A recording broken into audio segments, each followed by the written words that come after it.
যে ওয়াকাফ বোর্ড যেটা রয়েছে সেই বোর্ডের নামে একটা বিল তৈরি করছে। কি করছেন?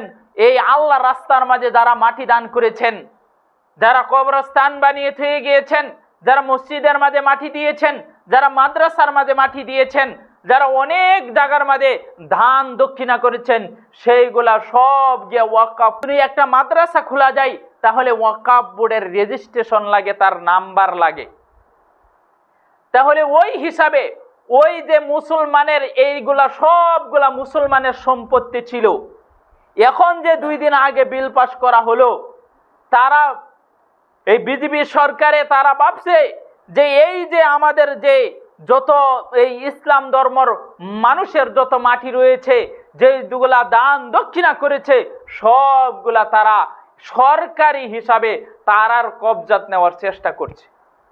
মানে আমি আর আপনি এরকম হতে পারে কয়দিন পর আমি আর আপনি ওই দান করা মাটিতেই যে আমি মাদ্রাসা করবো, মসজিদ বানাবো, সেটাও তার অনুমতি লাগবে বা তারা করতে দিবে না। তাদের অধীনে যখন চলে যাবে তারা যে কোনো কাজ করতে পারে। আর আমরা সেটা নিয়ে সবাই শুয়ে আছি, সেটার খবরই আমরা রাখছি না, সেটা নিয়ে কিছু কথা বলছি না, সেটা নিয়ে আমরা প্রতিবাদ করতে পারছি না, করছি না। আমরা ভাবি যখন আমাদের, এখন তো অন্য জায়গায় চলছে, যখন আমরা তখনই সজাগ হব যখন আমাদের গাঁয়ের মাঝে আমাদের মসজিদগুলো বন্ধ হবে, তখন আমরা সজাগ হলে কি লাভ? এখন থেকে আমাদের তার বিরোধিতা করতে হবে।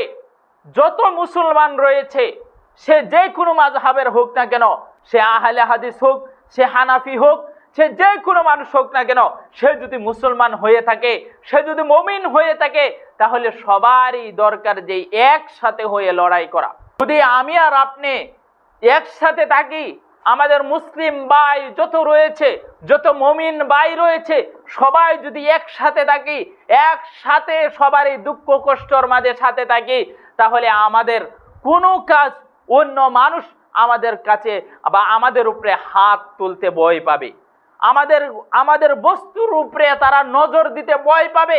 কিন্তু যখনই আমরা ভাগ হয়ে যাব, আমাদের ভিতরে মতবাদ থাকবে, আমাদের ভিতরে ফারাক থাকবে, তখনই অন্য ধর্মের মানুষ আমাদের উপরে রুঠিয়ে পড়বে আর আমাদের বস্তু বা আমাদের উপরে হামলা করতে তারা চেষ্টা করবে, আর আমাদেরকে এই হিসাবে মারা হবে।